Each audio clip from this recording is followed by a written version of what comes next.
15ਵਾਂ ਕਾਂਡ। ਹੁਣ ਕੁਝ ਸਮਾਂ ਪੰਜਾਬ ਤੇ ਸੁੱਖ ਦਾ ਬੀਤਿਆ। ਸਿੰਘ ਵੀ ਇਸ ਵੇਲੇ ਸੁਖੀ ਸਨ। ਲਾਹੌਰ ਵੀ ਅਮਨ ਵਿੱਚ, ਮੁਲਤਾਨ ਵੀ ਸੁੱਖ ਵਿੱਚ, ਦੁਆਬਾ ਵੀ ਚੈਨ ਵਿੱਚ। ਪਰ ਉਸ ਹਾਕਮ ਨੂੰ ਜੋ ਸੁੰਦਰੀ ਪਿੱਛੇ ਪਿਆ ਹੋਇਆ ਸੀ, ਚੈਨ ਨਹੀਂ ਸੀ। ਉਸ ਨੂੰ ਫੜ ਮੰਗਵਾਉਣ ਦੇ ਅਨੇਕ ਉਪਾਅ ਸੋਚਦਾ, ਪਰ ਪੇਸ਼ ਨਾ ਜਾਂਦੀ। ਕਦੇ ਸਿੱਖਾਂ ਨਾਲ ਮੇਲ ਕਰਦਾ ਤੇ ਕਦੇ ਵੈਰ। ਹੁਣ ਇਹ ਫੇਰ ਮੈਤਰੀ ਰੱਖਣ ਲੱਗਾ। ਕਈ ਸੂਈਏ ਛੱਡੇ, ਪਰ ਸੁੰਦਰੀ ਜੋ ਧਰਮ ਦਾ ਸੂਰਜ ਸੀ, ਅਜਿਹੇ ਮੂਰਖਾਂ ਦੀ ਪਹੁੰਚ ਤੋਂ ਬਹੁਤ ਦੂਰ ਸੀ। ਵਰ੍ਹਾ ਡੇਢ ਕੁ ਬੀਤਿਆ। ਮੀਰ ਮੰਨੂ ਨੇ ਆਪਣੇ ਕਰਾਰਾਂ ਮੂਜਬ ਕਾਬਲ ਵਾਲੇ ਨੂੰ ਟਕੇ ਨਾ ਭਰੇ, ਸੋ ਉਹ ਫੌਜ ਲੈ ਕੇ ਪੰਜਾਬਪੁਰ ਤੀਸਰੀ ਵੇਰ ਚੜ੍ਹ ਆਇਆ। ਇਹ ਸੰਮਤ 1808 ਬਿਕਰਮੀ ਸੰਮਤ ਦਾ ਸਮਾਚਾਰ ਹੈ। ਮੁਲਤਾਨੋਂ ਮਹਾਰਾਜ ਕੌੜਾ ਮੱਲ, ਜਲੰਧਰੋਂ ਅਦੀਨਾ ਬੇਗ ਤੇ ਹੋਰਨਾਂ ਥਾਵਾਂ ਤੇ ਹੋਰ ਸਰਦਾਰਾਂ ਨੂੰ ਸੱਦ ਕੇ ਜੰਗ ਦੀ ਤਿਆਰੀ ਕੀਤੀ ਗਈ ਤੇ ਮੋਰਚੇ ਬਣਾਏ ਗਏ। ਮਹਾਰਾਜਾ ਕੌੜਾ ਮੱਲ ਦੀ ਸਿਫਾਰਿਸ਼ ਨਾਲ ਸਿੰਘ ਫਿਰ ਕੁਮਕ ਲਈ ਸੱਦੇ ਗਏ। 30,000 ਖਾਲਸਾ ਇਸ ਵੇਲੇ ਲਾਹੌਰ ਦੀ ਕੁਮਕ ਤੇ ਇਕੱਠਾ ਹੋਇਆ ਦੱਸੀਦਾ ਹੈ। 4-5 ਮਹੀਨੇ ਸਾਹਮਣਾ ਰਿਹਾ, ਪਰ ਯੁੱਧ ਕੁਝ ਖਰਾ ਨਾ ਹੋਇਆ। ਛੇਕੜ ਆਮੋ ਸਾਹਮਣੇ ਹੱਲੇ ਹੋਏ। ਇਹ ਵੀ ਗੱਲ ਕਹੀ ਜਾਂਦੀ ਹੈ ਕਿ ਮੀਰ ਮੰਨੂ ਤੇ ਹੋਰ ਸਲਾਹਕਾਰ ਜਿਸ ਵੇਲੇ ਹੱਲਾ ਕਰਨਾ ਚਾਹੁੰਦੇ ਸਨ, ਉਸ ਵੇਲੇ ਮਹਾਰਾਜ ਕੌੜਾ ਮੱਲ ਅਜੇ ਠਹਿਰਨਾ ਚਾਹੁੰਦੇ ਸਨ, ਪਰ ਸਾਰੀ ਯੁੱਧ ਸਭਾ ਦੇ ਫੈਸਲੇ ਮੂਜਬ ਹੱਲਾ ਕਰਨਾ ਪਿਆ ਸੀ। ਡਾਢਾ ਗੁੱਥਮ ਗੁੱਥਾ ਹੋਇਆ। ਦੁਪਹਿਰ ਤੀਕ ਰਾਜਮਾ ਘਮਸਾਨ ਮੱਚਿਆ। ਮਹਾਰਾਜਾ ਕੌੜਾ ਮੱਲ ਦੀ ਬਹਾਦਰੀ ਸਲਾਹੁਣ ਯੋਗ ਸੀ। ਖਾਲਸੇ ਦੇ ਹੱਥ ਵੀ ਕਰਾਰੇ ਵੱਜ ਰਹੇ ਸਨ। ਸੁੰਦਰੀ ਇਸ ਜੰਗ ਵਿੱਚ ਵੀ ਨਾਲ ਸੀ ਤੇ ਜ਼ਖਮੀਆਂ ਦੀ ਸੇਵਾ ਦਾ ਕੰਮ ਕਰ ਰਹੀ ਸੀ। ਉਹ ਹਾਕਮ ਵੀ ਲਾਹੌਰ ਵੱਲੋਂ ਹੋ ਕੇ ਦੁਰਾਨੀਆਂ ਨਾਲ ਲੜ ਰਿਹਾ ਸੀ। ਸਿੰਘਾਂ ਦਾ ਦਲ ਤੇ ਉਸ ਦੀ ਫੌਜ ਇੱਕੋ ਪਾਸੇ ਹੋਣ ਕਰਕੇ ਕਈ ਮੌਕੇ ਉਸ ਨੂੰ ਸੁੰਦਰੀ ਦੇ ਪਰਉਪਕਾਰੀ ਕੰਮਾਂ ਦੇ ਸੁਣਨ ਦੇਖਣ ਵਿੱਚ ਆਏ। 5-7 ਵਾਰੀ ਸੁੰਦਰੀ ਨੂੰ ਪਰਉਪਕਾਰ ਵਿੱਚ ਜਫਰ ਜਾਲਦੀ ਵੇਖ ਕੇ ਹੱਕਾ ਬੱਕਾ ਵੀ ਹੋ ਰਿਹਾ ਸੀ, ਔਰ ਵੱਡਾ ਅਚੰਭਿਤ ਉਸ ਵੇਲੇ ਹੋਇਆ ਜਿਸ ਵੇਲੇ ਉਸ ਨੂੰ ਇਹ ਪਤਾ ਲੱਗਾ ਕਿ ਉਹ ਕਈ ਵੇਰ ਦੋਸਤ ਦੁਸ਼ਮਣ ਦਾ ਵੇਰਵਾ ਕੀਤੇ ਬਿਨਾਂ ਫੱਟੜਾਂ ਦੀ ਸਹਾਇਤਾ ਕਰ ਜਾਂਦੀ ਹੈ। ਇਸ ਯੁੱਧ ਵਿੱਚ ਇਕਲਾਮ ਵੱਲੋਂ ਸ਼੍ਰੀ ਕੌੜਾ ਮੱਲ ਜੀ ਨੇ ਜ਼ੋਰ ਦੇ ਕੇ ਇੱਕ ਐਸੇ ਵੇਲੇ ਹੱਲਾ ਬੋਲਿਆ ਕਿ ਪਠਾਣਾਂ ਵਿੱਚ ਹਲਚਲੀ ਪੈ ਗਈ ਔਰ ਪੈਰ ਉਖੜ ਗਏ ਤੇ ਫਤਿਹ ਨੇੜੇ ਸੀ। ਇਸ ਵੇਲੇ ਅਦੀਨਾ ਬੇਗ ਦੁਆਬੇ ਦੇ ਨਵਾਬ ਨੇ ਦੀਵਾਨ ਜੀ ਦੀ ਮਦਦ ਵਿੱਚ ਢਿੱਲ ਮੱਠ ਕੀਤੀ, ਕਿਉਂਕਿ ਉਹ ਨਹੀਂ ਸੀ ਚਾਹੁੰਦਾ ਕਿ ਫਤਿਹ ਦਾ ਸਿਹਰਾ ਮਹਾਰਾਜਾ ਕੌੜਾ ਮੱਲ ਨੂੰ ਮਿਲੇ। ਅਦੀਨਾ ਬੇਗ ਇਸ ਵੇਲੇ ਜੰਗ ਦੀ ਵਿਉਂਤ ਵਿੱਚ ਆਪ ਦਾ ਕੁਮਕੀਆ ਸੀ। ਮਹਾਰਾਜਾ ਕੌੜਾ ਮੱਲ ਜੀ ਉਸ ਵੇਲੇ ਆਪਣੇ ਦਲ ਸਣੇ ਮਰਨ ਮਾਰਨ ਮੰਡ ਕੇ ਟੁੱਟ ਕੇ ਵੈਰੀ ਤੇ ਜਾ ਪਏ, ਪਰ ਸ਼ੋਕ ਕਿ ਇੱਕ ਗੋਲੀ ਮੱਥੇ ਵਿੱਚ ਵੱਜੀ। ਇਹ ਉਮਦਾ ਤਾਰੀਖ ਵਿੱਚ ਲਿਖਿਆ ਹੈ। ਖਾਲਸਾ ਤਵਾਰੀਖ ਵਿੱਚ ਮਹਾਰਾਜਾ ਸਾਹਿਬ ਦੀ ਸ਼ਹਾਦਤ ਇੱਕ ਕਬਰ ਵਿੱਚ ਹਾਥੀ ਦਾ ਪੈਰ ਫਸ ਜਾਣ ਕਰਕੇ ਵੈਰੀ ਦੀ ਤਲਵਾਰ ਨਾਲ ਹੋਈ ਲਿਖੀ ਹੈ। ਪਰ ਮੁਹੰਮਦ ਅਸਲਾਮ ਕ੍ਰਿਤ ਫਰਹਿਤੂ ਨਾਜ਼ਰੀਨ ਨਾਮੇ ਪੋਥੀ ਵਿੱਚ ਲਿਖਿਆ ਹੈ ਕਿ ਅਦੀਨਾ ਬੇਗ ਦੇ ਇਸ਼ਾਰੇ ਨਾਲ ਕਸੂਰੀ ਪਠਾਣਾ ਨੇ ਹੀ ਦੀਵਾਨ ਸਾਹਿਬ ਨੂੰ ਗੋਲੀ ਮਾਰੀ ਸੀ। ਗਾਲਬਨ ਜਿਸ ਵੇਲੇ ਹਾਥੀ ਦਾ ਪੈਰ ਕਬਰ ਤੇ ਆਇਆ ਹੈ, ਅਦੀਨਾ ਬੇਗ ਨੇ ਇਹ ਘਾਤ ਉਸ ਵੇਲੇ ਕਰਾਇਆ ਹੈ। ਉਸ ਦੇਸ਼ ਦੇ ਭਾਗ ਕਦੇ ਚੰਗੇ ਹੋ ਸਕਦੇ ਹਨ ਜਿਸ ਦੇ ਬੰਦੇ ਆਪਣੇ ਸਰਦਾਰਾਂ ਨੂੰ ਰਣ ਤੱਤੇ ਵਿੱਚ ਆਪੇ ਮਾਰ ਦੇਣ। ਅਦੀਨਾ ਬੇਗ ਦੀ ਇਸ ਹਰਕਤ ਲਈ ਹੋਰ ਦੇਖੋ ਅਹਿਵਾਲੇ ਅਦੀਨਾ ਬੇਗ ਖਾਨ ਤੇ ਆਪ ਦੀ ਬਹਾਦਰ ਤੇ ਨਿਰਭੈ ਆਤਮਾ ਸਰੀਰ ਛੋੜ ਗਈ। ਚੇਤਰ ਸੂਦੀ ਦੂਜ ਸੰਮਤ 1808 ਕੱਚਾ ਤੇ 1809 ਪੱਕਾ ਬਿਕਰਮੀ ਸੰਮਤ ਮਹਾਰਾਜਾ ਸਾਹਿਬ ਦੀ ਸ਼ਹਾਦਤ ਦਾ ਦਿਨ ਸੀ। ਅੰਗਰੇਜ਼ੀ ਸਨ 6 ਮਾਰਚ 1752 ਈਸਵੀ ਬਣਦਾ ਹੈ। ਇੱਥੇ ਤਵਾਰੀਖ ਖਾਲਸਾ ਵਿੱਚ ਇਉਂ ਲਿਖਿਆ ਹੈ ਕਿ ਅਜਿਹੇ ਜਵਾਨ ਮਰਦ ਤੇ ਬਹਾਦਰ ਅਰਪਤ ਵਾਲੇ ਸਰਦਾਰ ਦੇ ਮਰ ਜਾਣ ਨਾਲ ਨਾ ਨਿਰਾ ਮੰਨੂ ਦਾ ਹੌਸਲਾ ਟੁੱਟਾ, ਸਗੋਂ ਸਾਰੀ ਫੌਜ ਦੇ ਪੈਰ ਉਖੜ ਗਏ ਔਰ ਨਸ ਤੁਰੇ। ਹੋਰ ਇਤਿਹਾਸਕਾਰ ਵੀ ਇਸ ਹਾਰ ਦਾ ਕਾਰਨ ਦੀਵਾਨ ਸਾਹਿਬ ਦੀ ਮੌਤ ਸਮਝਦੇ ਹਨ। ਮੰਨੂ ਨੱਸ ਕੇ ਲਾਹੌਰ ਜਾ ਵੜਿਆ। ਸਿੱਖ ਵੀ ਆਪਣੇ ਸੱਜਣ ਨੂੰ ਸ਼ਹੀਦ ਹੋਇਆਂ ਵੇਖ ਕੇ ਤੇ ਮੰਨੂ ਨੂੰ ਭਜਦਿਆਂ ਤੱਕ ਉਦਾਸ ਹੋ ਗਏ। ਸੱਚ ਪੁੱਛੋਂ ਤਾਂ ਇਹ ਕਿਸੇ ਮਰਦ ਦੀ ਅਕਲ ਸੀ ਕਿ ਮੀਰ ਮੰਨੂ ਵਰਗੇ ਜ਼ਾਲਮ ਤੋਂ ਉਸਨੇ ਸਿੰਘਾਂ ਨੂੰ ਦੰਦਾਂ ਵਿਖੇ ਜੀਵ ਵਾਂਗੂ ਬਚਾ ਕੇ ਰੱਖਿਆ ਸੀ ਔਰ ਤਬਾਹ ਨਹੀਂ ਸੀ ਹੋਣ ਦਿੱਤਾ।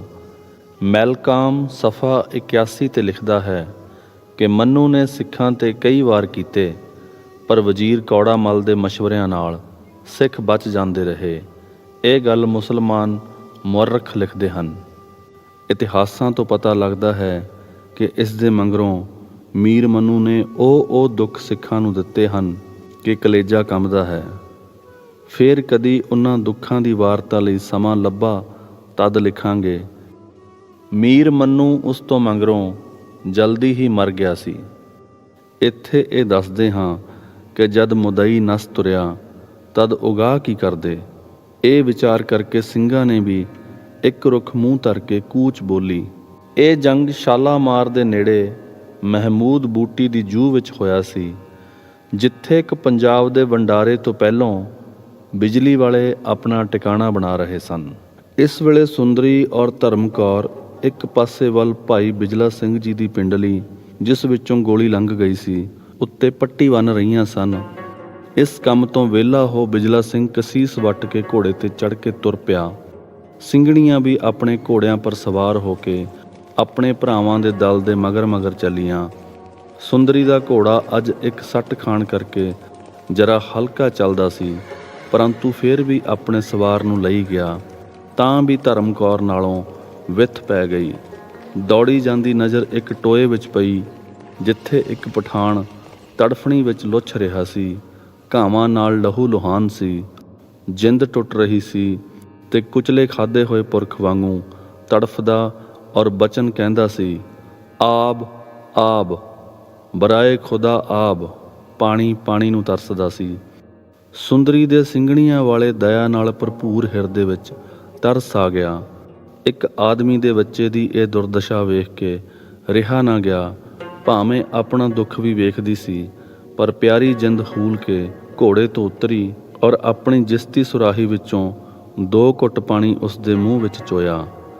ਪਾਣੀ ਕੀ ਸੀ, ਅੰਮ੍ਰਿਤ ਸੀ। ਪਠਾਨ ਵਿੱਚ ਜਿੰਦ ਪੈ ਗਈ। ਅੱਖਾਂ ਖੋਲ੍ਹ ਕੇ ਆਖਣ ਲੱਗਾ, ਹਜ਼ਾਰ ਸ਼ੁਕਰਬੰਦ ਤੋਏ ਤੋਮ। ਇਹੋ ਜਿਹੀਆਂ ਫਾਰਸੀਆਂ ਮਾਰਨ ਲੱਗਾ। ਸੁੰਦਰੀ ਨੇ ਡਿੱਠਾ, ਇਸ ਦੇ ਗੋਡੇ ਦੇ ਪੱਟ ਦੇ ਕੋਲ ਤਲਵਾਰ ਨੇ ਫੱਟ ਲਾਇਆ ਔਰ ਛਾਤੀ ਹੇਠ ਵੀ ਇੱਕ ਘਾਓ ਹੈ। ਉਸ ਦੀ ਪੱਗ ਪਾੜ ਕੇ ਉਸ ਦਾ ਲਹੂ ਪੂੰਝ ਕੇ ਫੱਟ ਬੰਨਣ ਲੱਗੀ। ਪਠਾਨ ਇਹ ਵੇਖ ਕੇ ਬੜਾ ਸ਼ੁਕਰਗੁਜ਼ਾਰ ਸੀ। ਖੁਸ਼ੀ ਵਿੱਚ ਆ ਕੇ ਪੁੱਛਣ ਲੱਗਾ, ਮੁਸਲਮਾਨ ਹਸਤੀ, ਮੋਮਨ ਹਸਤੀ, ਮੁਸਲਮਾਨੀ ਬੁਗੋ ਕੁਦਾਮ ਕਸ ਹਸਤੀ, ਮੁਸਲਮਾਨੀ ਦੀਗਰ ਕਸ ਚੁਨਾ ਖੈਰ ਮੈਂ ਕੁੰਦ, ਅਜ ਕਾਫਰਾਂ ਕਾਰੇ ਨੇਕੀ ਮੁਮਕਿਨ ਨੇਸਤ। ਅਰਥਾਤ ਤੂੰ ਕੌਣ ਹੈ? ਮੁਸਲਮਾਨੀ ਹੈ, ਕਾਫਰ ਤਾਂ ਨਹੀਂ ਹੋ ਸਕਦੀ। ਕਾਫਰਾਂ ਤੋਂ ਨੇਕੀ ਕਿੱਥੇ? ਇਹ ਮੁਸਲਮਾਨੀ ਹੋਊ। ਸੁੰਦਰੀ ਹੋਰ ਤਾਂ ਨਾ ਸਮਝੀ, ਪਰ ਇਹ ਸਮਝੀ ਕਿ ਇਹ ਪੁੱਛਦਾ ਹੈ ਤੂੰ ਕੌਣ ਹੈ। ਸੁੱਤੇ ਹੀ ਉਸ ਦਾ ਸਿਰ ਹਿੱਲ ਗਿਆ ਔਰ ਸਿੰਘਣੀ ਮੂੰਹੋਂ ਨਿਕਲ ਗਿਆ। ਅਸਲ ਵਿੱਚ ਸੁੰਦਰੀ ਦਾ ਦਿਲ ਆਪਣੇ ਜਥੇ ਤੋਂ ਦੂਰ ਰਹਿ ਜਾਣ ਦੇ ਫਿਕਰ ਵਿੱਚ ਸੀ। ਸੁੰਦਰੀ ਦੇ ਮੂੰਹੋਂ ਸਿੰਘਣੀ ਨਿਕਲਣਾ ਹੀ ਸੀ ਕਿ ਪਠਾਨ ਨੂੰ ਜੋਸ਼ ਚੜ੍ਹ ਗਿਆ। ਆਪਣੇ ਪਾਸ ਡਿੱਗੀ ਤਲਵਾਰ ਚੱਕ ਕੇ ਤੇ ਡਾਢੇ ਜ਼ੋਰ ਨਾਲ ਹੁਜਕ ਕੇ ਵਿਚਾਰੀ ਸੁੰਦਰੀ ਦਇਆ ਦੀ ਖਾਨ ਸੁੰਦਰੀ ਨੂੰ ਵਾਹ ਦਿੱਤੀ। ਆਪ ਫਿਰ ਅਜਿਹਾ ਡਿੱਗਾ, ਮੁੜ ਨਾ ਉੱਠਿਆ, ਪਰ ਤਲਵਾਰ ਮਾਰ ਕੇ ਵੀ ਫਾਰਸੀ ਵਿੱਚ ਸ਼ੁਕਰ ਕਰਦਾ ਗਿਆ ਕਿ ਹੁਣ ਮੇਰਾ ਮਰਨਾ ਸਫਲ ਹੈ, ਇੱਕ ਸਿੱਖ ਨੂੰ ਮਾਰ ਕੇ ਮਰਦਾ ਹਾਂ। ਸੁੰਦਰੀ ਖਾਲਸੇ ਦੀ ਨਿਧੀ ਸੁੰਦਰੀ ਘਾਓ ਖਾਂਦੀ ਹੀ ਧੜ ਕੇ ਡਿੱਗੀ। ਲਹੂ ਦੇ ਫਰਾਟੇ ਚੱਲ ਪਏ। ਬੇਹੋਸ਼ ਪਈ ਹੈ। ਸਾਹ ਮੱਧਮ ਜਿਹਾ ਆ ਰਿਹਾ ਹੈ। ਗੁਲਾਬ ਵਰਗਾ ਚਿਹਰਾ ਚਿੱਟਾ ਹੋ ਗਿਆ ਹੈ, ਮਾਨੋ ਸੰਗਮਰਮਰ ਦੀ ਪੁਤਲੀ ਧਰੀ ਹੈ। ਹਾਏ ਸੁੰਦਰੀ, ਤੇਰੀ ਦਇਆ ਤੈਨੂੰ ਕਸੈਣ ਹੋ ਟੁਕੀ। ਤੈਨੂੰ ਸ਼ਾਮ ਸਿੰਘ ਸਰਦਾਰ ਨੇ ਵਰਜਿਆ ਸੀ ਕਿ ਭੋਲੀ ਭੈਣ, ਵੈਰੀ ਤੇ ਸੱਪ ਇੱਕ ਤੁਲ ਹੁੰਦੇ ਹਨ। ਵੈਰੀਆਂ ਦਾ ਵਸਾ ਨਾ ਕਰਿਆ ਕਰ, ਇਹ ਕਿਸੇ ਦੇ ਸਕੇ ਨਹੀਂ, ਇਹਨਾਂ ਦੇ ਡੰਗੇ ਦਾ ਮੰਤਰ ਨਹੀਂ। ਭੋਲੀ ਸੁੰਦਰੀ, ਤੈਨੂੰ ਰਾਜਨੀਤੀ ਚੇਤੇ ਨਹੀਂ, ਤੂੰ ਧਰਮ ਮੂਰਤ ਦਇਆ ਦੀ ਪੁੰਜ ਹੈ। ਲੈ ਹੁਣ ਦੇਖ ਇਕੱਲੀ ਕਿੱਥੇ ਪਈ ਹੈ। ਜਿੱਥੇ ਤੇਰਾ ਕੋਈ ਬੇਲੀ ਨਹੀਂ, ਆ ਤੇਰਾ ਪਿਆਰਾ ਘੋੜਾ ਮੁੜ ਮੁੜ ਤੇਰੇ ਵੱਲ ਤੱਕਦਾ ਹੈ, ਤੇਰੇ ਨੇੜੇ ਆ ਕੇ ਤੈਨੂੰ ਸੁੰਘਦਾ ਹੈ, ਫੇਰ ਚੁਫੇਰੇ ਤੱਕਦਾ ਹੈ, ਮਾਨੋ ਕਿਸੇ ਸਿੰਘ ਨੂੰ ਤਾੜਦਾ ਹੈ ਕਿ ਇਸ ਦੀ ਆ ਕੇ ਸਾਰ ਲਵੇ। ਕਦੀ ਪਠਾਨ ਵੱਲ ਘੂਰਦਾ ਹੈ, ਪਰ ਕੀ ਕਰੇ, ਬੇਜ਼ੁਬਾਨ ਪਸ਼ੂ ਹੈ। ਧੰਨ ਤੂੰ, ਧੰਨ ਤੇਰਾ ਧਰਮ, ਜਿਸ ਨੇ ਪਸ਼ੂਆਂ ਵਿੱਚ ਵੀ ਤੇਰਾ ਪਿਆਰ ਪਾਇਆ ਹੈ। ਪਈ ਰਹਿ ਪਿਆਰੀ ਸੁੰਦਰੀ, ਹੁਣ ਇਸ ਉਜਾੜ ਵਿੱਚ ਸਦੀਆਂ ਤੇਰੇ ਤੇ ਬੀਤਣ, ਤੂੰ ਪਈ ਰਹਿ। ਹਾਏ ਕੀ ਪਤਾ ਤੇਰੀ ਅਜੇ ਕੀ ਕਿਸਮਤ ਹੈ। ਹੇ ਅੱਜ ਕੱਲ੍ਹ ਦੀਆਂ ਸੋਨੇ ਵਿੱਚ ਪੀਲੀਆਂ ਹੋ ਕੇ ਸੁੱਖ ਨਾਲ ਬੈਠੀਓ ਸਿੰਘਣੀਓ, ਗਰੀਬ ਤੇ ਅਮੀਰ ਸਿੱਖਾਂ ਦੀ ਧੀਓ, ਭੈਣੋ ਤੇ ਮਾਵੋ, ਜਰਾ ਆਪਣੀ ਵਡੇਰੀ ਸੁੰਦਰੀ ਦੇ ਸਿਦਕ ਤੇ ਕਸ਼ਟਾਂ ਵੱਲ ਦੇਖੋ। ਕਿੰਨਾ ਔਕੜਾਂ ਵਿੱਚ ਫਸਦੀ ਹੈ ਪਰ ਧਰਮ ਨਹੀਂ ਹਾਰਦੀ, ਜਾਨ ਜੋਖੋਂ ਵਿੱਚ ਪਾਉਂਦੀ ਹੈ ਪਰ ਆਪਣੇ ਸ਼ੁਭ ਗੁਣ ਨਹੀਂ ਛੱਡਦੀ। ਕਿਸ ਅਪਦਾ ਔਰ ਵਿਪਦਾ ਦੇ ਸਮਿਆਂ ਵਿੱਚ ਸਿੰਘ ਧਰਮਪੁਰ ਦ੍ਰਿੜਤਾ ਰੱਖਦੀ ਹੈ। ਜਰਾ ਆਪਣੀ ਵੱਲ ਤੱਕੋ ਤੇ ਦੇਖੋ ਕਿ ਸਿੱਖ ਕੌਮ ਦਾ ਘਾਟਾ ਤੁਹਾਡੇ ਹੀ ਹੱਥੀਂ ਹੋ ਰਿਹਾ ਹੈ ਕਿ ਨਹੀਂ। ਆਪਣੇ ਪਰਮੇਸ਼ਰ ਤੇ ਸਤਿਗੁਰਾਂ ਨੂੰ ਤਿਆਗ ਕੇ ਪੱਥਰਾਂ, ਬਿਰਛਾਂ, ਠਾਕਰਾਂ, ਮੜੀਆਂ ਤੇ ਪੀਰਾਂ ਨੂੰ ਪੂਜਦੀਆਂ ਹੋ। ਸਿੰਘ ਧਰਮ ਤੋਂ ਗਾਫਲ ਹੋ ਕੇ ਦੂਜੇ ਧਰਮ ਵਿੱਚ ਰੁਲਦੀਆਂ ਹੋ। ਆਪ ਸਤਿਗੁਰਾਂ ਤੋਂ ਬੇਮੁਖ ਹੋ ਕੇ ਆਪਣੀ ਸੰਤਾਨ ਨੂੰ ਵੀ ਦੂਜੇ ਧਰਮ ਦੀ ਸਿੱਖਿਆ ਦਿੰਦੀਆਂ ਹੋ। ਤੁਹਾਡੀ ਔਲਾਦ ਵੱਡੀ ਹੋ ਕੇ ਤੁਹਾਡੇ ਵਰਗੀ ਕੱਚ ਕਰੜ ਹੋਊ। ਸਿਰੋਂ ਸਿੱਖ, ਗਲੋਂ ਬ੍ਰਾਹਮਣ ਤੇ ਤੇੜੋਂ ਮੁਸਲਮਾਨ, ਧੜ ਤੂਤ ਦਾ ਤੇ ਲੱਤਾਂ ਧਰੇਕ ਦੀਆਂ। ਤੁਸਾਂ ਗੁਰੂ ਦੇ ਅੰਮ੍ਰਿਤ ਨੂੰ ਤਿਆਗ ਕੇ ਭੇਖੀ ਸਾਧਾਂ ਦੀ ਜੂਠ ਖਾਣੀ ਧਰਮ ਜਾਣਿਆ। ਤੁਸਾਂ ਪੁੱਤਰਾਂ ਨੂੰ ਅੰਮ੍ਰਿਤ ਤੋਂ ਬੇਮੁਖ ਕਰਕੇ ਜੰਝੂ ਪਵਾਏ ਤੇ ਧੋਤੀਆਂ ਪਹਿਨਾਈਆਂ। ਤੁਸਾਂ ਮਰਨੇ ਪਰਨੇ ਦੂਜਿਆਂ ਦੀਆਂ ਰੀਤਾਂ ਨਾਲ ਕੀਤੇ। ਤੁਸਾਂ ਸਿਆਪੇ ਅੱਡ ਕੇ ਆਪਣੇ ਸਰੀਰ ਰੋਗੀ ਤੇ ਮਨ ਨੀਵੇਂ ਕੀਤੇ। ਫੂੜੀਆਂ ਪਾ ਕੇ ਗੰਦੇ ਬਸਤਰ ਪਹਿਨ ਕੇ ਪਤੀਆਂ ਨੂੰ ਆਪਣੇ ਘਰਾਂ ਤੋਂ ਘਿਰਣਾ ਕਰਾਈ। ਤੁਸਾਂ ਵਹਿਣੀਆਂ ਤੇ ਬੈਠ ਕੇ ਦੇਸ਼ ਦੇਸ਼ਾਤਰਾਂ ਵਿੱਚ ਪੁੱਤਰਾਂ ਤੇ ਪਤੀਆਂ ਨੂੰ ਰੁਲਾਇਆ ਔਰ ਨਾਲ ਆਪ ਰੁਲੀਆਂ। ਤੁਸਾਂ ਘਰ ਹੂੰਝ ਹੂੰਝ ਕੇ ਪੇਟ ਪਾਲੂਆਂ ਦੇ ਘਰੀਂ ਪਾਏ। ਸ਼੍ਰੀ ਗੁਰੂ ਗ੍ਰੰਥ ਸਾਹਿਬ ਜੀ ਦੇ ਪਾਠ ਛੱਡ ਕੇ ਤੁਸਾਂ ਧਾਗਿਆਂ ਦੀਆਂ ਕਥਾਂ ਆਲਾਪ ਕੇ ਆਪਣੀ ਅਕਲ ਨੂੰ ਮੰਦ ਕੀਤਾ। ਸਿੰਘਣੀਆਂ ਵਾਲੇ ਮੋਟੇ ਤੇ ਸਾਫ਼ ਬਸਤਰ ਛੱਡ ਕੇ ਤੁਸਾਂ ਪਤਲੇ ਕੱਪੜੇ ਪਹਿਨ ਕੇ ਹਾਸੇ ਕਰਵਾਏ। ਜਿਉਂਦੇ ਪਰਮੇਸ਼ਰ ਨੂੰ ਛੱਡ ਕੇ ਤੁਸਾਂ ਸੱਪਾਂ ਨੂੰ ਪੂੜੇ ਖਿਲਾਏ ਤੇ ਸੱਚੇ ਅਦੁੱਤੀ ਜਨਮ ਮਰਨ ਤੋਂ ਰਹਿਤ ਪਰਮੇਸ਼ਰ ਨੂੰ ਤਿਆਗ ਕੇ ਨਰਕ ਦੇ ਰਸਤੇ ਪੈਰ ਰੱਖ ਕੇ ਪਤੀਆਂ ਤੇ ਪੁੱਤਰਾਂ ਨੂੰ ਵੀ ਉਸ ਰਸਤੇ ਤੋਰਿਆ। ਜਰਾ ਇੱਕ ਵੇਰ ਸੁੰਦਰੀ ਦੀ ਅਪਦਾ ਵੱਲ ਵੇਖ ਕੇ ਸੋਚੋ ਕਿ ਤੁਹਾਡੇ ਧਰਮ ਰੱਖਣ ਹਿੱਤ ਸਿੰਘਣੀਆਂ ਕੀ ਕੀ ਜੱਫਰ ਜਾਲ ਚੁੱਕੀਆਂ ਹਨ। ਆਪਣੇ ਮਨ ਵਿੱਚੋਂ ਮਿਲ ਗੋਭੇ ਨੂੰ ਕੱਢ ਕੇ ਨਿਰੋਲ ਸਿੰਘਣੀਆਂ ਬਣੋ। ਧਨ ਪਿੱਛੇ ਧੀਆਂ ਅਨਮਤੀਆਂ ਦੇ ਘਰੀ ਨਾ ਪਾਓ। ਅਨਮਤੀਆਂ ਤੇ ਉਹਨਾਂ ਦੀਆਂ ਤੀਵੀਆਂ ਤੁਹਾਨੂੰ ਸਿਆਪਿਆਂ ਵਿੱਚ ਠੱਠਾ ਕਰਦੀਆਂ ਹਨ, ਪਰ ਤੁਸੀਂ ਅਜਿਹੀਆਂ ਧੁੰਦੀਆਂ ਪੱਕੀਆਂ ਹੋ ਕਿ ਦੁਰਕਾਰੀਆਂ ਜਾ ਕੇ ਵੀ ਉਹਨਾਂ ਵਿੱਚ ਹੀ ਰਲਦੀਆਂ ਹੋ ਔਰ ਆਪਣੇ ਸਿੱਖੀ ਧਰਮ ਤੋਂ ਪਤਿਤ ਹੁੰਦੀਆਂ ਜਾਂਦੀਆਂ ਹੋ। ਆਓ ਕੁਝ ਤਾਂ ਆਪਣਾ ਤੇ ਆਪਣੀ ਸੰਤਾਨ ਦਾ ਭਲਾ ਕਰੋ। ਇਹ ਸਿੰਘਣੀਆਂ ਦੇ ਗਿਰਾਓ ਦੇ ਨਕਸ਼ੇ ਉਸ ਸਮੇਂ ਦੇ ਹਨ ਜਦੋਂ ਇਹ ਪੁਸਤਕ ਸੁੰਦਰੀ ਲਿਖੀ ਗਈ ਸੀ, ਯਾਨੀ ਤਕਰੀਬਨ 1898 ਦੇ ਕਰੀਬ। 1933-35 ਈਸਵੀ ਤੱਕ ਸਿੰਘਣੀਆਂ ਨੇ ਆਪਾ ਸੰਭਾਲ ਲਿਆ ਸੀ, ਪਰ ਸਿੰਘ ਸਿੰਘਣੀਆਂ ਦਾ ਝੁਕਾਓ ਹੁਣ ਪੱਛਮੀ ਫੈਸ਼ਨਾਂ ਤੇ ਯੂਰਪੀਨਾਂ ਦੀਆਂ ਨਕਲਾਂ ਵੱਲ ਪੈ ਰਿਹਾ ਹੈ ਤੇ ਸਿੱਖੀ ਵੱਲੋਂ ਢਿੱਲੇ ਪੈਣ ਦੇ ਨਵੇਂ ਆਸਾਰ ਵੱਜ ਰਹੇ ਹਨ। ਸਾਡੇ ਆਗੂਆਂ ਨੂੰ ਇਸ ਪਾਸੇ ਵੱਲ ਧਿਆਨ ਦੇਣਾ ਚਾਹੀਦਾ ਹੈ ਤੇ ਕੋਈ ਠੋਸ ਕਦਮ ਇਸ ਝੁਕਾਓ ਨੂੰ ਰੋਕਣ ਦੇ ਕਰਨੇ ਚਾਹੀਦੇ ਹਨ। ਸੁੰਦਰੀ ਵਰਗੀਆਂ ਸੱਚੀਆਂ ਸਿੰਘਣੀਆਂ, ਸੁੰਦਰੀ ਵਰਗੀਆਂ ਜਸ ਤਸ ਵਾਲੀਆਂ ਬਣੋ ਔਰ ਆਪਣੀ ਸੰਤਾਨ ਨੂੰ ਸੱਚੇ ਸਿੰਘ ਬਣਾਓ। ਨਹੀਂ ਤਾਂ ਤੁਸੀਂ ਆਪਣੇ ਪਤੀਆਂ ਲਈ ਅਮਰ ਵੇਲ ਹੋ ਜੋ ਜਿਸ ਬੂਟੇ 'ਤੇ ਹੁੰਦੀ ਹੈ ਉਸ ਨੂੰ ਸੁਕਾ ਕੇ ਆਪ ਵੀ ਮੁੱਕ ਜਾਂਦੀ ਹੈ। ਪਿਆਰੇ ਪਾਠਕ ਜੀ, ਸਾਡੀ ਲਿਖਣ ਸੁੰਦਰੀ ਦੇ ਕਸ਼ਟਾਂ ਤੋਂ ਹੋਰ ਦੁੱਖਾਂ ਵਿੱਚ ਜਾ ਪਈ। ਆਓ ਹੁਣ ਵਿਚਾਰੀ ਦਾ ਪਤਾ ਕੱਢੀਏ। ਮੀਰ ਮੰਨੂ ਦੀ ਫੌਜ ਜਦ ਨੱਸੀ ਤਦ ਉਹ ਹਾਕਮ ਵੀ ਦਾਓ ਲਾ ਕੇ ਖਿਸਕਿਆ ਕਿ ਕਿਤੇ ਕਿਸੇ ਅੜਿੱਕੇ ਵਿੱਚ ਨਾ ਆ ਜਾਵਾਂ। ਉਂਝ ਉਹ ਆਪਣੀ ਸੋਚ ਵਿਉਂਤ ਅਨੁਸਾਰ ਸਲਾਮਤੀ ਦੇ ਟਿਕਾਣੇ ਵੱਲ ਹੀ ਜਾ ਰਿਹਾ ਸੀ। ਸੋ ਜਾਂਦਾ ਜਾਂਦਾ ਸੁੰਦਰੀ ਦੇ ਟੋਏ ਕੋਲੋਂ ਲੰਘਿਆ। ਘੋੜਾ ਖੜਾ ਦੇਖ ਕੇ ਸੰਸਾ ਫੁਰਿਆ ਕਿ ਮਤਾ ਮੇਰਾ ਕੋਈ ਸਰਦਾਰ ਇੱਥੇ ਹੋਵੇ। ਅੱਡੀ ਲਾ ਕੇ ਟੋਏ ਪਾਸ ਪਹੁੰਚਾ ਤਾਂ ਕੀ ਦੇਖਦਾ ਹੈ ਕਿ ਮੇਰੀਆਂ ਉਮੀਦਾਂ ਦਾ ਨੌ ਨਿਹਾਲ ਹਨੇਰੀ ਨਾਲ ਝੰਬਿਆ ਪਿਆ ਹੈ। ਬੇਵੱਸ ਹੋ ਕੇ ਘੋੜੇ ਤੋਂ ਉਤਰਿਆ ਔਰ ਡਿੱਠਾ ਕਿ ਅਜੇ ਸਵਾਸ ਆਉਂਦੇ ਹਨ। ਜੀ ਨੂੰ ਢਾਰਸ ਹੋਈ। 2 ਅਸਵਾਰਾਂ ਸਮੇਤ ਉਤਰ ਕੇ ਸੁੰਦਰੀ ਦਾ ਜ਼ਖਮ ਜੋ ਮੋਢੇ ਤੋਂ ਛਾਤੀ ਤੀਕ ਸੀ ਧੋਤਾ ਔਰ ਛਾਤੀ ਦੇ ਦੁਆਲੇ ਗੱਦੀਆਂ ਰੱਖ ਕੇ ਫੱਟ ਜੋੜ ਕੇ ਬੰਨ੍ਹ ਦਿੱਤਾ। ਹੁਣ ਡੋਲੀ ਦਾ ਫਿਕਰ ਹੋਇਆ, ਪਰ ਡੋਲੀ ਕਿੱਥੇ? ਲਾਚਾਰ ਇੱਕ ਰਾਜਪੂਤ ਨੇ ਸੰਭਾਲ ਕੇ ਆਪਣੇ ਘੋੜੇ ਤੇ ਧਰ ਲੀਤਾ। ਕੁਛ ਦੂਰ ਇੱਕ ਪਿੰਡੋਂ ਡੋਲਾ ਮੰਗਵਾਇਆ ਔਰ ਇੱਕ ਪੰਡਤ ਵੈਦ ਨੂੰ ਫੜ ਮੰਗਾਇਆ ਕਿ ਇਲਾਜ ਕਰੋ। ਪੰਡਿਤ ਜੀ ਨੇ ਜ਼ਖਮ ਤਾਂ ਨਾ ਖੁਲਵਾਏ, ਪਰ ਅੰਦਰ ਮੁਮਿਆਈ ਦਿੱਤੀ ਔਰ ਹੋਰ ਤਾਕਤ ਵਾਲੀਆਂ ਦਵਾਵਾਂ ਵੀ ਮੂੰਹ ਵਿੱਚ ਪਾਉਣੀਆਂ ਆਰੰਭੀਆਂ। ਪੰਡਿਤ ਜੀ ਵਗਾਰੀ ਫੜੇ ਗਏ ਤੇ ਸੁੰਦਰੀ ਦੀ ਸੇਵਾ ਵਿੱਚ ਰਹਿਣਾ ਪਿਆ।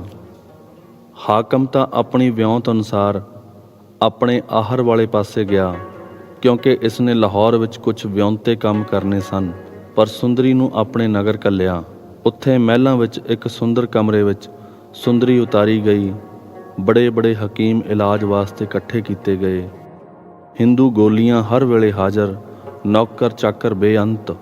ਸੁੰਦਰੀ ਤਾਂ ਸੀ ਬੇਹੋਸ਼, ਪਰ ਜਦ ਅੱਖਾਂ ਖੋਲ੍ਹਦੀ 4 ਚੁਫੇਰੇ ਤੱਕਦੀ ਅਤੇ ਕੁਝ ਨਾ ਬੋਲ ਸਕਦੀ।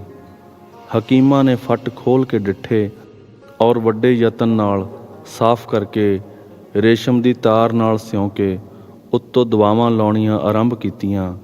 ਅੰਦਰ ਵਾਸਤੇ ਬੜੀਆਂ ਤਾਕਤ ਦੀਆਂ ਵਸਤੂਆਂ ਦਿੱਤੀਆਂ ਜਾਣ ਲੱਗੀਆਂ। ਸੁੰਦਰੀ ਦੀ ਦਸ਼ਾ ਸਹਿਜੇ ਸਹਿਜੇ ਫਿਰਦੀ ਗਈ। ਕੋਈ 1 ਮਹੀਨਾ ਮਗਰੋਂ ਇੰਨੀ ਗੱਲ ਬੋਲੀ ਕਿ ਮੈਂ ਕਿੱਥੇ ਹਾਂ? ਮੇਰਾ ਵੀਰ ਕਿੱਥੇ ਹੈ? ਧਰਮ ਕੌਰ ਕਿੱਥੇ ਹੈ? ਇਸ ਦਾ ਉੱਤਰ ਇਹ ਦਿੱਤਾ ਗਿਆ ਕਿ ਇਹ ਸ਼ਹਿਰ ਸਿੱਖਾਂ ਦਾ ਜਿੱਤਿਆ ਹੈ ਔਰ ਤੂੰ ਰਾਜ ਮਹਿਲ ਵਿੱਚ ਹੈ ਔਰ ਤੇਰੇ ਵੀਰ ਆਦਿਕ ਲਾਹੌਰ ਫੇਰ ਮੁਹਿੰਮਪੁਰ ਗਏ ਹੋਏ ਹਨ। ਸੁੰਦਰੀ ਫਿਰ ਚੁੱਪ ਹੋ ਗਈ। ਹਾਕਮ ਸਾਹਿਬ ਵੀ ਕੁਝ ਦਿਨਾਂ ਬਾਅਦ ਆ ਗਏ ਤੇ ਖਬਰ ਲੈਣ ਲਈ ਰੋਜ਼ ਆਉਂਦੇ, ਪਰ ਜਿਸ ਵੇਲੇ ਉਹ ਸੁੱਤੀ ਹੋਈ ਹੁੰਦੀ, ਕਿਉਂਕਿ ਜਾਣਦੇ ਸਨ ਜੇ ਇਸ ਨੂੰ ਮੇਰੇ ਮਹਿਲਾਂ ਵਿੱਚ ਹੋਣ ਦਾ ਪਤਾ ਲੱਗ ਗਿਆ ਤਦ ਚਿੰਤਾ ਨਾਲ ਮਰ ਜਾਏਗੀ। ਕਈ ਮਹੀਨਿਆਂ ਮਗਰੋਂ ਸੁੰਦਰੀ ਵੱਲ ਹੋਈ। ਅੰਗੂਰ ਵੀ ਭਰ ਗਏ, ਤਾਕਤ ਵੀ ਹੋ ਆਈ, ਚਿਹਰਾ ਵੀ ਖਿੜ ਪਿਆ, ਪਰ ਕਿਸੇ ਵੇਲੇ ਤਾਪ ਹੋ ਜਾਂਦਾ। ਹੁਣ ਹੌਲੀ ਹੌਲੀ ਸੁੰਦਰੀ ਨੂੰ ਆਪਣੀ ਦਸ਼ਾ ਦਾ ਪਤਾ ਲੱਗ ਗਿਆ ਔਰ ਹਾਕਮ ਸਾਹਿਬ ਵੀ ਦੂਜੇ ਚੌਥੇ ਆਉਂਦੇ ਅਤੇ ਆਪਣੀ ਰਾਮ ਕਹਾਣੀ ਸੁਣਾਉਂਦੇ। ਉਸ ਦਿਨ ਸੁੰਦਰੀ ਨੂੰ ਫਿਰ ਤਾਪ ਹੋ ਜਾਂਦਾ। 5-7 ਦਿਨਾਂ ਮਗਰੋਂ ਟਹਿਕਦੀ ਤੇ ਜ਼ਾਲਮ ਹਾਕਮ ਫਿਰ ਦਿਖਾਲੀ ਦੇ ਜਾਂਦਾ। ਫਿਰ ਸੁੰਦਰੀ ਦਾ ਹਾਲ ਮਾੜਾ ਹੋ ਜਾਂਦਾ। ਹਕੀਮ ਬਥੇਰਾ ਰੋਕਦੇ, ਪਰ ਹਾਕਮ ਉਹਨਾਂ ਨੂੰ ਦੋਸ਼ ਦਿੰਦਾ ਕਿ ਤੁਸੀਂ ਇਲਾਜ ਠੀਕ ਨਹੀਂ ਕਰਦੇ। ਉਧਰ ਦਾ ਪ੍ਰਸੰਗ ਸੁਣੋ। ਖਾਲਸੇ ਨੇ ਲਾਹੌਰੋਂ ਨਸ ਅੰਮ੍ਰਿਤਸਰ ਆ ਕੇ ਸਾਹ ਲਿੱਤਾ। ਇੱਥੇ ਪਤਾ ਲੱਗਾ ਕਿ ਸੁੰਦਰੀ ਹੈ ਨਹੀਂ। ਬਹੁਤ ਭਾਲ ਕੀਤੀ, ਪਰ ਕੁਝ ਥਹੁ ਪਤਾ ਨਾ ਲੱਗਾ। ਕਈ ਜਣੇ ਭੇਸ ਵਟਾ ਰਣ ਭੂਮੀ ਵਿੱਚ ਗਏ ਕਿ ਸੁੰਦਰੀ ਦੀ ਲੋਥ ਹੀ ਲੱਭੇ, ਪਰ ਕੁਝ ਨਾ ਪਤਾ ਲੱਗਾ। ਉੱਧਰੋਂ ਇਹ ਅਪਦਾ ਪਈ ਕਿ ਮੀਰ ਮੰਨੂ ਨੇ ਦੁਰਾਨੀ ਪਾਤਸ਼ਾਹ ਨਾਲ ਸੁਲ੍ਹਾ ਕਰਕੇ ਉਸ ਨੂੰ ਕਾਬਲ ਤੋਰਿਆ ਔਰ ਆਪ ਲੱਗਾ ਹਕੂਮਤ ਕਰਨ। ਮਹਾਰਾਜਾ ਕੌੜਾ ਮੱਲ ਜੀ ਤਾਂ ਪਰਲੋਕ ਜਾ ਚੁੱਕੇ ਸੀ। ਸਿੱਖਾਂ ਦਾ ਹਮੈਤੀ ਹੋਰ ਦਰਬਾਰ ਵਿੱਚ ਕੋਈ ਨਹੀਂ ਸੀ। ਫੇਰ ਲੱਗੀ ਪੁੱਠੀ ਕਲਮ ਵਗਣ। ਸਿੱਖਾਂ ਦੀ ਕਤਲਾਮ ਆਰੰਭੀ ਗਈ। ਸਾਰੇ ਪੰਜਾਬ ਵਿੱਚ ਗਸ਼ਤੀ ਫੌਜ ਛੱਡੀ ਗਈ। ਥਾਂ ਥਾਈਂ ਚੌਂਕੀਆਂ ਤੇ ਕੱਚੇ ਕਿਲੇ ਸਿੱਖਾਂ ਦੇ ਮਾਰਨ ਵਾਸਤੇ ਬਣਾਏ ਗਏ। ਪਿੰਡਾਂ ਦੇ ਪੈਂਚਾਂ ਦੀਆਂ ਜ਼ਮਾਨਤਾਂ ਲਈਆਂ ਗਈਆਂ ਕਿ ਕਿਸੇ ਸਿੱਖ ਨੂੰ ਆਪਣੇ ਇਲਾਕੇ ਵਿੱਚ ਨਾ ਵਸਣ ਦੇਣ। ਨਾ ਲੜਨ ਵਾਲੇ ਅਰਥਾਤ ਖੇਤੀ ਕਰਨ ਵਾਲੇ ਤੇ ਕਿਰਤੀ ਵਪਾਰੀ ਸਿੱਖ ਸ਼ਹੀਦ ਕੀਤੇ ਜਾਣ ਲੱਗ ਪਏ। ਲਾਹੌਰ ਘੋੜਾ ਮੰਡੀ ਦੇ ਵਿੱਚ ਸਿੱਖਾਂ ਦੇ ਸਿਰ ਉਤਰਨੇ ਆਰੰਭ ਹੋਏ। ਦੇਸ਼ ਵਿੱਚ ਸਿੱਖਾਂ ਲਈ ਇੱਕ ਪਰਲੋ ਆ ਗਈ। ਸੋ ਵਿਚਾਰੇ ਫੇਰ ਬਨਾਂ ਦੇ ਝੱਲਾਂ ਵਿੱਚ ਜਾ ਵੜੇ। ਮਰਦ ਜਦ ਝੱਲਾਂ ਵਿੱਚ ਜਾ ਵੜੇ ਤਾਂ ਮੁਖਬਰਾਂ ਨੇ ਖਾਲਸਿਆਂ ਦੇ ਟੱਬਰ ਕਬੀਲੇ ਪਕੜਾ ਦਿੱਤੇ। ਮੀਰ ਮੰਨੂ ਦੇ ਜ਼ੁਲਮ ਡਾਢੇ ਕਹਿਰ ਦੇ ਸਨ। ਸਾਰੇ ਲਿਖੀਏ ਤਾਂ ਇੱਕ ਪੁਸਤਕ ਲੋੜੀਏ, ਪਰ ਇਸ ਦਾ ਸਿੰਘਣੀਆਂ ਪਰ ਜ਼ੁਲਮ ਬੜਾ ਵਹਿਸ਼ਿਆਨਾ ਸੀ। ਬਹੁਤ ਸਾਰੀਆਂ ਸਿੰਘਣੀਆਂ ਜੋ ਲਾਹੌਰ ਪਕੜ ਆਉਂਦੀਆਂ ਸਨ, ਮੀਰ ਮੰਨੂ ਨੇ ਬਹੁਤ ਯਤਨ ਕੀਤੇ ਕਿ ਉਹ ਸਿੰਘਣੀਆਂ ਤੁਰਕਣੀਆਂ ਹੋ ਜਾਣ, ਪਰ ਇੱਕ ਨੇ ਵੀ ਨਾ ਮੰਨਿਆ। ਪਹਿਲੇ ਉਹਨਾਂ ਨੂੰ ਭੁੱਖ ਦਾ ਦੁੱਖ ਦਿੱਤਾ, ਫੇਰ ਸਵਾ ਸਵਾ ਮਣ ਦਾਣੇ ਰੋਜ਼ ਪਿਹਾਏ ਤੇ ਭਾਂਤ ਭਾਂਤ ਦੇ ਕਸ਼ਟ ਦਿਖਾਏ। ਛੇਕੜ ਉਹਨਾਂ ਦੇ ਪਿਆਰੇ ਬੱਚੇ ਖੋਹ ਕੇ ਉਹਨਾਂ ਦੇ ਸਾਹਮਣੇ ਨੇਜ਼ਿਆਂ ਤੇ ਪ੍ਰੋ ਪ੍ਰੋ ਕੇ ਮਾਰੇ। ਫਿਰ ਝੋਲੀਆਂ ਵਿੱਚ ਬੱਚਿਆਂ ਦੀਆਂ ਲੋਥਾਂ ਪਵਾ ਕੇ ਚੱਕੀਆਂ ਪਿਹਾਈਆਂ। ਪਰ ਗੁਰੂ ਗੋਬਿੰਦ ਸਿੰਘ ਜੀ ਦੀਆਂ ਪਿਆਰੀਆਂ ਸਿੰਘਣੀਆਂ ਨੇ ਧਰਮ ਨਹੀਂ ਤਿਆਗਿਆ। ਸਿੱਖਾਂ ਨੇ ਥੋੜ੍ਹਾ ਚਿਰ ਮਗਰੋਂ ਇਨ੍ਹਾਂ ਗੱਲਾਂ ਦੇ ਮੁੱਲ ਪਵਾਏ ਸਨ ਔਰ ਇਨ੍ਹਾਂ ਧਰਮੀ ਸਿੰਘਣੀਆਂ ਨੂੰ ਵੀ ਜੋ ਬਚ ਰਹੀਆਂ ਸਨ ਛੁਡਾ ਕੇ ਲੈ ਗਏ ਸਨ। ਜਿੱਥੇ ਸਿੰਘਣੀਆਂ ਕਸ਼ਟ ਪਾਏ ਸੋ ਟਿਕਾਣਾ ਸ਼ਹੀਦ ਤਾਰੂ ਸਿੰਘ ਜੀ ਦੇ ਸ਼ਹੀਦ ਰੀਝ ਪਾਸ ਲਾਹੌਰ ਵਿੱਚ ਹੈ। ਇਸ ਤਰ੍ਹਾਂ ਦੇ ਉਪਦਰਵ ਮੀਰ ਮੰਨੂ ਨੇ ਰੱਬ ਤੋਂ ਨਿਡਰ ਹੋ ਕੇ ਕਮਾਏ। ਮੀਰ ਮੰਨੂ ਪੰਡੋਰੀ ਮਾਝੇ ਵਿੱਚ ਸਿੰਘਾਂ ਦਾ ਘਾਤ ਕਰ ਰਿਹਾ ਸੀ। ਕਿਸੇ ਨੇ ਇੱਕ ਲਾਗਲੇ ਪਿੰਡ ਦੇ ਇੱਕ ਵੱਡੇ ਕਮਾਦ ਦੇ ਖੇਤ ਵਿੱਚ ਲੁਕੇ ਸਿੰਘਾਂ ਦੀ ਸੂਹ ਦਿੱਤੀ। ਉਹ ਖੇਤ ਘੇਰਿਆ ਗਿਆ। ਖੇਤ ਵਿੱਚ ਬੱਚੇ ਬਿਰਧ ਵੀ ਸਨ। ਉਸ ਵੇਲੇ ਮੰਨੂ ਦਾ ਘੋੜਾ ਸੀਖਪਾ ਹੋ ਗਿਆ, ਯਾਨੀ ਭੂਏ ਹੋ ਕੇ ਅਗਲੇ ਪੈਰ ਚੁੱਕ ਲਏ ਤੇ ਮੰਨੂ ਘੋੜੇ ਤੋਂ ਡਿੱਗ ਪਿਆ। ਪਰ ਪੈਰ ਰਕਾਬ ਵਿੱਚ ਫਸਿਆ ਰਿਹਾ। ਘੋੜਾ ਦੌੜੀ ਗਿਆ ਤੇ ਉਹ ਘਸੀਟਦਾ ਮਰ ਗਿਆ। ਮੰਨੂ ਜਿੱਥੇ ਸਿੰਘਾਂ ਨੂੰ ਮਾਰਨ ਗਿਆ ਆਪ ਮਰਿਆ ਸੀ। ਉਸ ਦਾ ਨਾਮ ਤਵਰੀਕ ਖਾਲਸਾ ਨੇ ਮੁੱਲਾਂਪੁਰ ਦਿੱਤਾ ਹੈ। ਮੰਨੂ ਦੇ ਮਰਨ ਦਾ ਸੰਮਤ 1810 ਬਿਕਰਮੀ ਸੰਮਤ ਕੱਤਕ ਸੁਦੀ 9 ਦੱਸਿਆ ਜਾਂਦਾ ਹੈ। ਸੋ ਇਸ ਸਮੇਂ ਸਿੰਘਾਂ ਦਾ ਸੁੰਦਰੀ ਨੂੰ ਲੱਭਣਾ ਖਰਾ ਕਠਨ ਹੋ ਗਿਆ। ਫੇਰ ਵੀ ਧਰਮ ਕੌਰ ਦੀ ਪ੍ਰੀਤੀ ਔਰ ਸਾਰੇ ਸਿੰਘਾਂ ਦੀ ਹੁੱਬ ਨੇ, ਜਿਨ੍ਹਾਂ ਨੇ ਕਦੀ ਨਾ ਕਦੀ ਸੁੰਦਰੀ ਤੋਂ ਸੁੱਖ ਪਾਇਆ ਸੀ, ਔਰ ਪੰਥ ਦੇ ਕੌਮੀ ਪ੍ਰੇਮ ਨੇ ਸਿੰਘਾਂ ਨੂੰ ਚਊ ਨਾ ਲੈਣ ਦਿੱਤਾ। ਬਿਜਲਾ ਸਿੰਘ, ਵਿਨੋਦ ਸਿੰਘ ਆਦਿਕ ਸੂਈਏ ਛੜੇ ਗਏ, ਜਿਨ੍ਹਾਂ ਨੇ ਸਾਰੇ ਥਾਂ ਗਾਹ ਮਾਰੇ।